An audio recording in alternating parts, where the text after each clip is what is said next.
आज के एपिसोड में हम देखेंगे कि वो छोटी सी बच्ची उसके पेरेंट्स मिल गए होते हैं, इसलिए माधव उसे पुलिस स्टेशन लेके जा रहा होता है। ये सुन के अरमान को बहुत ही बुरा लगता है कि वो अब बच्ची उससे बिछड़ जाएगी, वो चली जाएगी। वो उसे बहुत प्यार करता है और माधव फिर उसे लेके चला जाता है। दादी सा अरमान को इस हालत में देख के वो कहती है, अब तुम्हारी शादी हो रही है तो 1 साल में ही अभीरा भी माँ बन जाएगी। और ये सुन के अभीरा बहुत ही हैरान हो जाती है, एकदम चौंक जाती है। दूसरे ही पल अभीरा अपने आउट हाउस में बैठी रहती है। वहाँ पे अरमान आता है और उससे पूछता है, क्या हुआ, तुम इतनी चुप क्यों हो। तो अभीरा अरमान को कुछ फ़ोटोग्राफ्स दिखाती है जो उनकी पूरी लाइफ जर्नी होती है। जैसे वो पहले मिले थे मसूरी में, फिर उनका धीरे धीरे प्यार हुआ, शादी हुई, झगड़ा हुआ, सारे फ़ोटोज़ दिखाते हैं। और एक फ़ोटो वो ऐसा होता है जिसमें लिखा होता है 2 साल बाद।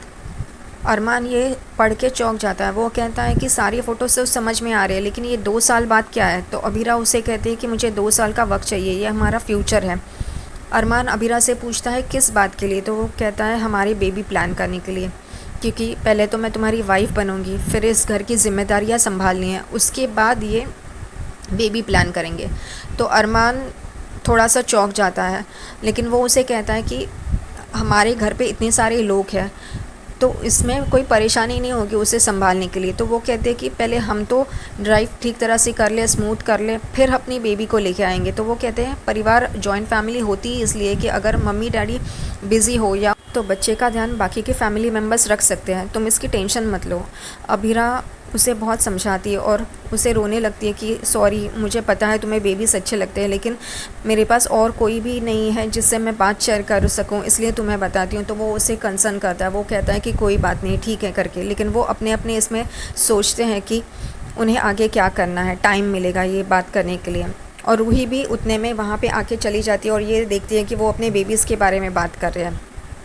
फिर दूसरी पल हम देखते हैं कि सारी फैमिली मेम्बर्स सज धज के तैयार होते हैं, क्योंकि गणेश पूजन करना होता है। उनकी इनविटेशन कार्ड जो गणपति के चरणों में रख के फिर बांटने हैं, इस वजह से सारे फैमिली मेम्बर्स सज धज के तैयार है। लेकिन रूही बहुत ही डरी हुई रहती है। उसे पता है कि उसने क्या किया, उसने इन्विटेशन कार्ड में गलती की है। वो डरी हुई रहती है। फिर दादी सा अरमान और अभीरा को कहते हैं कि चलो पूजा करो, इन्विटेशन कार्ड को हल्दी कुमकुम लगाओ। अरमान और अभीरा कार्ड की पूजा करते हैं, भगवान की पूजा करते हैं। तभी दादी सा कहती है विद्या को कि विद्या कार्ड तो दिखाओ हमें। तभी रूही एकदम डर जाती है। अब ये कार्ड देख लिया तो विद्या भगवान के चरणों में से वो कार्ड लेती है और बस दादी सा के पास आ ही रही होती है। उतने में उसका पैर कारपेट पे अटकता है और वो कार्ड उसके हाथ से गिर रहा होता है। उतने में ही मनीष जी उस कार्ड को पकड़ लेते हैं और वो उस कार्ड को देखने लगते हैं। और देखते ही वो चौंक जाते हैं और रूही बहुत ही डरी हुई रहती है। उसे पता चल जाता है कि उसकी चोरी पकड़ी गई है। मनीष जी कार्ड को देख के कहते हैं, ये क्या, विद्या और माधव जी का नाम तो बराबर से लिखा है, लेकिन अभीरा के माता पिता के नाम की जगह late Mr and Mrs Sharma लिखा हुआ है।